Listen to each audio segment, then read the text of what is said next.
konverentsiga ja täna pisut teistmoodi. Meil on tegu piduliku sündmusega, sest lisaks sellele, et meeste koondis alustab jalgpalliaastaga 2024, saame me seda aastat alustada ka uhi uues mänguvormis.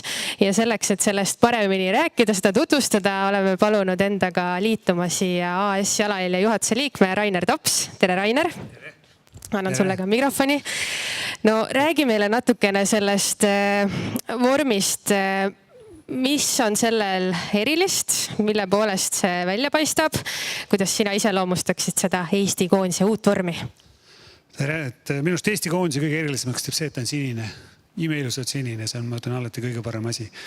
Aga muus osas, eks tehnoloogia areneb, maailm areneb ja ma arvan, eks võtmeasi, mis siin on sellised baasasjad, mis tänaseks on baasasjad, et see materjal hülgab niiskust, on kerge ja nii edasi.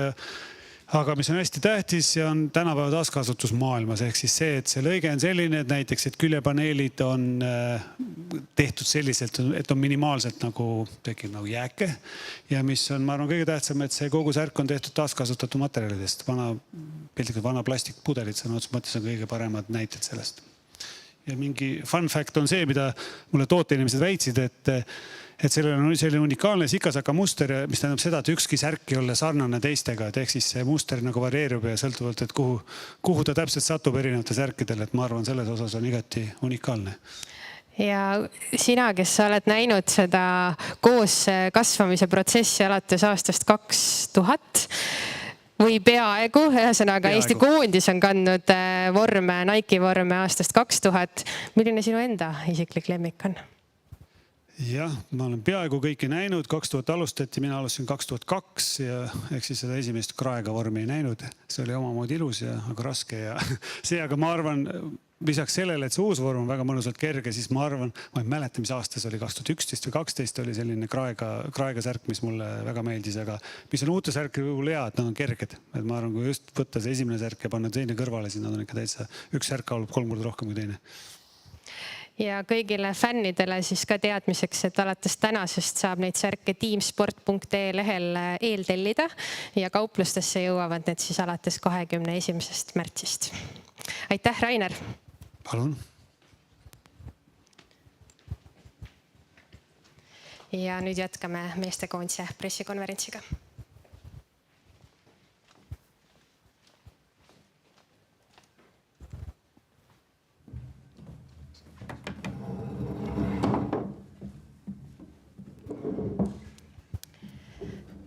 Meeste koondis kohtub sõelmängudes 21.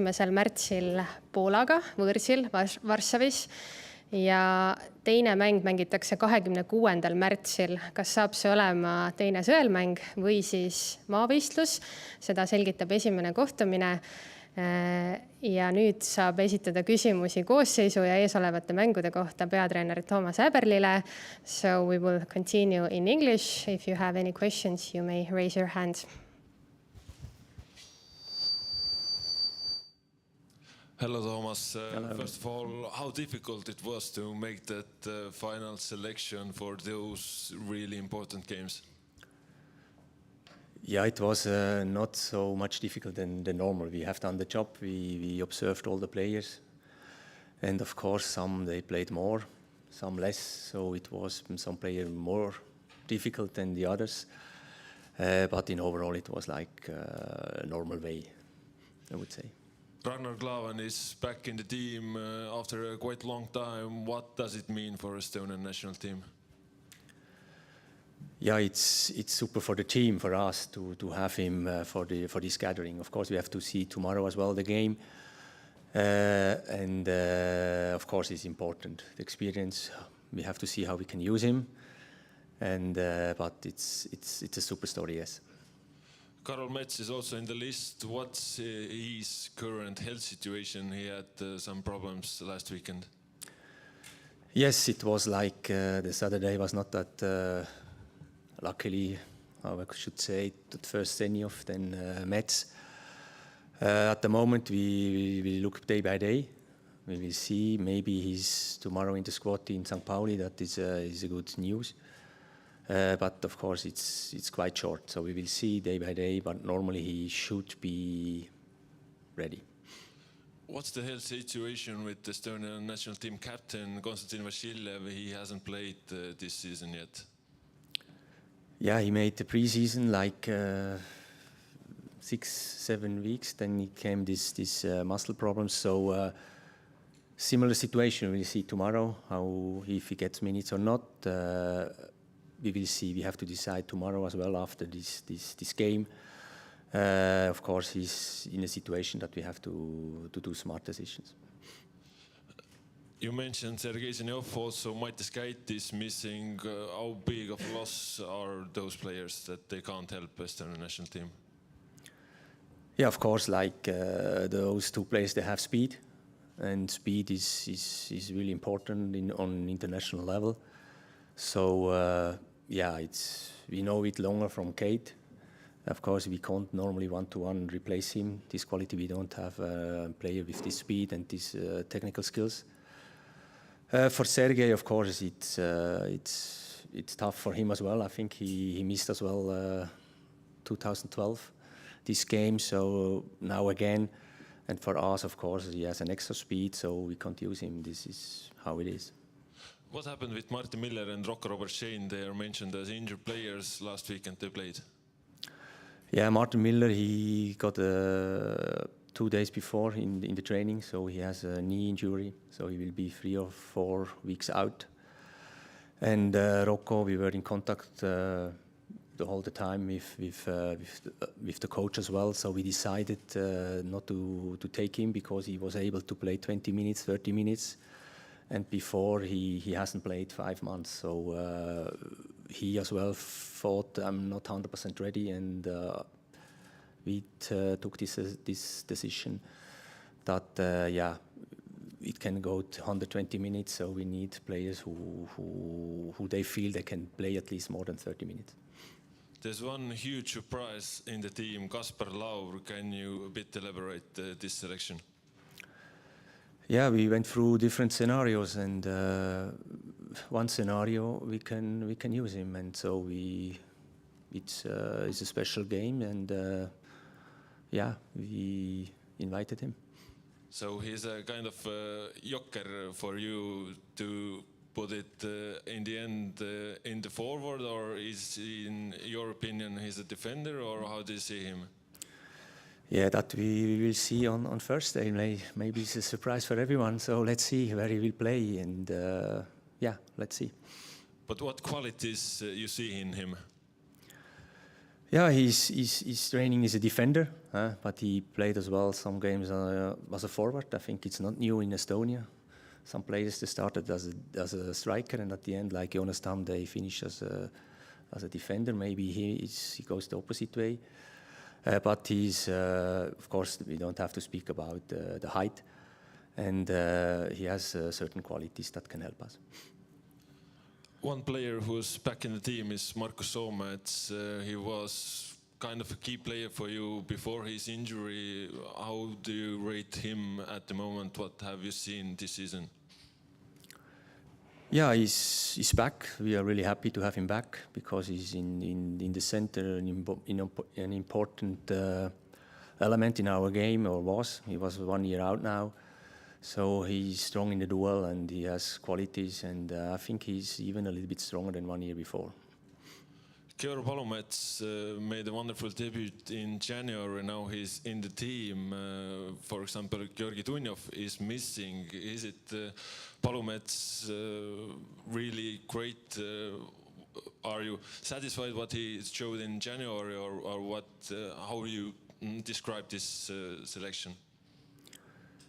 Yeah, we speak now about Kevor. I think we don't have to compare. Kevor, he made it well, yes. In January he was as well in the under 21. He played well before, so he was always close. And he deserved to be in again. He played as well 1 game now with the first team. So he's on a good track, and he can help us and will help us. So he deserves to be in because of his qualities. In the attack, we see a new player, kind of new player, Alex Mattis-Tamm, who has been quite impressive this season starting. What do you think about him? What qualities do you see in him, and so on? Yeah, he's a fighter, a runner, and he scored. this is good. He's a striker, and this year he started to score. I was always in contact with him as well last year, and he know what we expect from a striker, and now he started to score. Of course, he can even do more, but it was a good start, and I think it's logical that he's in. We don't see in the list Henrik Ojamaa, who has been quite regular national team player, also Nikita Baranov. What they are missing? It's not that what they are missing in for this game. How we think the game will go.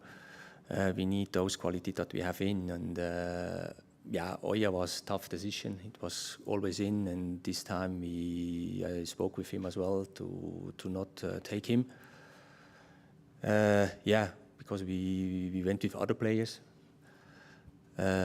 and Nicky is always one of the centre backs, and at the moment it looks like that every centre back is almost ready. So we have to see what's going on with Karol, of course. So he's this time on hold. If something will happen, Nicky will be in. So we have to decide, and we decided not to take him this time. You're going to the training camp in Austria, Graz. Why and how you choose that place? Yeah, we knew that we have to go somewhere because here we cannot train on grass, and I think we need to train on grass for this important game. It should be not too far from Warsaw as well, because we don't want to have long travels. And it was not that easy to find something who was at first payable, and in that sense what we expect. And so we are happy to find something close, and for that we decided to go to Austria. So, are there any further questions?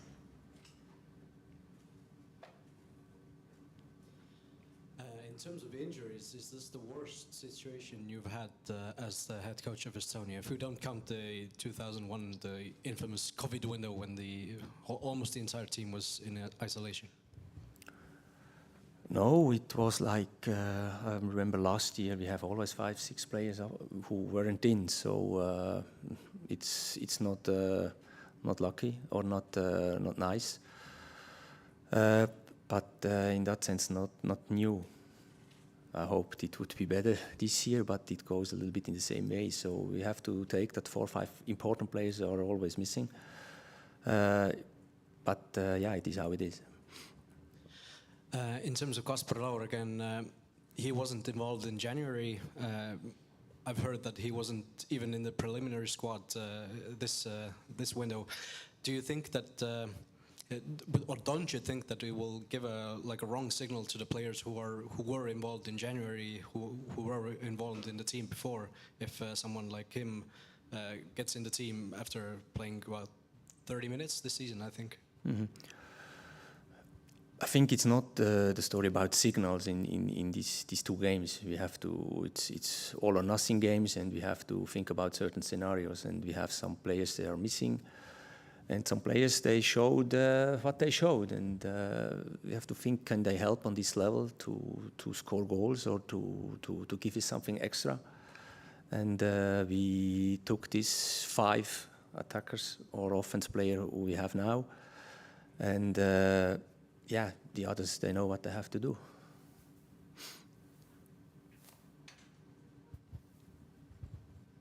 But was it just a performance against Flora that made him in the squad when he wasn't in the previous preliminary list? Yeah, it's always, you have to think how you can score goals, and you need a certain speed on a certain level. And if one moment the speed is less, then you have maybe another possibility to score. And height is a quality as a striker as well. And in the box, he can defend and he can attack. And we know this scenario, but normally if you go in more games, you don't consider this option. But in this case, I think it's a good choice. Are there any more questions? Just to clarify, you said that Nikita is ready when Karol might be out, so he's the next one in line, right? Yes. So if there are not any further questions, then thank you. Aitäh kõigile. Eesti koondise 21. märtsi mängu saavad kõik kodumaal vaadata Viaplay vahendusel tasuta. Nii et pöidlad pihku ja siis juba 21. märtsil Eesti mängib Poolaga Varssavis. Aitäh! Aitäh!